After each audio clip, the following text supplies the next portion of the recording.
వీళ్లకు లెటర్ రాస్తున్నాం. దీనికి సమాధానం జవాబు ఏమని చెప్పండి. కేటీఆర్ను హరీష్ రావును లెక్కలు మొత్తం దీనిలో ఉన్నాయి. దీనికి సమాధానం రాతపూర్వకంగా సమాధానం ఏమని చెప్పండి. హరీష్ రావు, కేటీఆర్ అండ్ కేసీఆర్ మీకు వీటిని వాట్సాప్ ద్వారా, సీల్డ్ కవర్లో, పోస్ట్ ద్వారా, ప్లస్ మీ మెయిల్ అడ్రస్ నాకు వాట్సాప్ పెట్టండి. ఇప్పుడు నా వాట్సాప్ నుంచి, నా ఫోన్ నుంచే మీకు వాట్సాప్ చేస్తే వీటిని ఫోటోలు తీసి మీరు వీటికి సమాధానం చెప్పి సంతకం చేసి సమాధానం పెట్టండి. మీ వాట్సాప్ ద్వారా నాకు పెట్టండి. నేను చెప్పింది అబద్ధమైతే నేను దానికి సిద్ధంగా ఉన్నా. మీరు చెప్పింది నిజమనేది కూడా మీరు రుజువు చేయగలిగితే మరి మీరేం చేస్తారు. నేను రాజీనామా చేస్తా, మంత్రి పదవికి, ఎమ్మెల్యే పదవికి నేను ఇచ్చిన లెటర్లో ఉన్నది ఒక్క అంశం అబద్ధమైనా కూడా నేను రాజీనామా చేయడానికి సిద్ధంగా ఉన్నా, ఎమ్మెల్యే పదవికి, మంత్రి పదవికి చెప్పిన. మీరేం చేస్తారు. సపోజ్ మీరు చెప్పింది అబద్ధమైతే మీరు జవాబు రాతపూర్వకంగా ఇవ్వండి. నేను మళ్ళీ చెప్తా ఉన్నా, నా వాట్సాప్ ద్వారా మీకు పంపిస్తా, సీల్డ్ కవర్ ద్వారా రిజిస్టర్ పోస్ట్ పంపిస్తా. అటుగే కేసీఆర్కు, కేటీఆర్కు, హరీష్ రావు మీరు కూడా మీరు చెప్పేటువంటి ఊకదంపుడు ఉపన్యాసాలు మానేసి మీరు సమాధానం చెప్పండి స్పష్టంగా చెప్తా ఉన్నాను. నిన్న కూడా నేను స్పష్టంగా చెప్పిన ఆ అంకెలు కూడా మీ పత్రికలు వచ్చినాయి. దీన్ని కూడా మీకు పంపించి ఏర్పాటు చేస్తారు టోటల్గా. అంటే మీరు ఏదో మాట్లాడేసి అసలు దానికి జవాబు చెప్పకుండా మీరు ఏం చేస్తున్నారు. ఇప్పుడు మీకు వినిపించిన 3,50,000 కోట్లని కేటీఆర్ అంటాడు, 4 లక్షల కోట్లని హరీష్ రావు అంటాడు, ఎవరు మాట్లాడాడు. మిగిలిన లోన్లు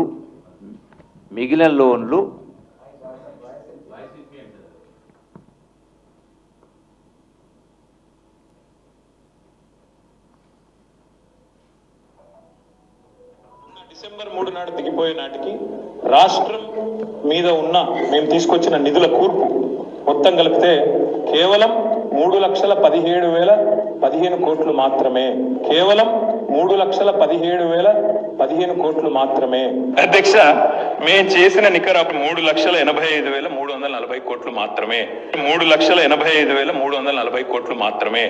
మా 10 ఏళ్ల పాలనలో తెచ్చిన అప్పు 4,26,499 కోట్లు. 4,26,499 కోట్లు. 10 ఏళ్ల బీఆర్ఎస్ కాలంలో జరిగిన మొత్తం అప్పు కేవలం 4,17,496 మాత్రమే. 4,17,496 మాత్రమే.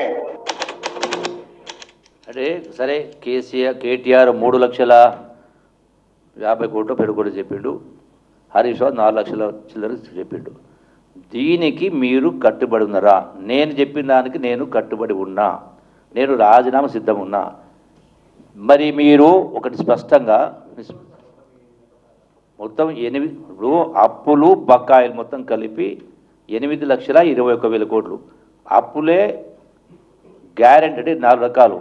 ప్రభుత్వం తెచ్చిన అప్పు ఎఫ్ఆర్బిఎం 3,89,000 కోట్లు, గవర్నమెంట్ గ్యారంటీడ్ లోన్స్ ద్వారా తెచ్చిన అప్పు 1,27,000 కోట్లు, government guarantee loans which are raised by SPVs and service by them అది 95,000 కోట్లు, non guarantee loans which are paid by corporate ఇవే 6,70,000 కోట్లు ఉంది. ఇది కాకుండా విద్యుత్ సంస్థలది 1,09,000 కోట్లు. మొత్తం కలిపి అప్పులు, వాళ్ళు వదిలిపెట్టిపోయిన బకాయిలు కలిపి నాకున్న సమాచారం ఇది ఆ గవర్నమెంట్ అధికారిక లెక్కలు. ఇది 8,21,650 కోట్లు ఉంది. ఇది నేను ఇచ్చింది తప్పని రుజువు చేస్తే ఒకటి నేను సిద్ధంగా ఉన్నాను. రెండవది, మిగతా అప్పులు మేము తేలేదు, కార్పొరేషన్ తెచ్చినాయి అంటున్నారు. సో కార్పొరేషన్ తెచ్చిందంటే ఏ కార్పొరేషన్ తెచ్చింది? కాళేశ్వరం కార్పొరేషను, దానిలో పాలమూరు ప్రాజెక్టు, కాలపూడి అన్ని ఇరిగేషన్ ప్రాజెక్టులు, అట్లాగే మిషన్ భగీరథ మంచిల కోసం తెచ్చినవి. ఇవి అప్పులు కావు, మేము తేలేదు అంటున్నారు.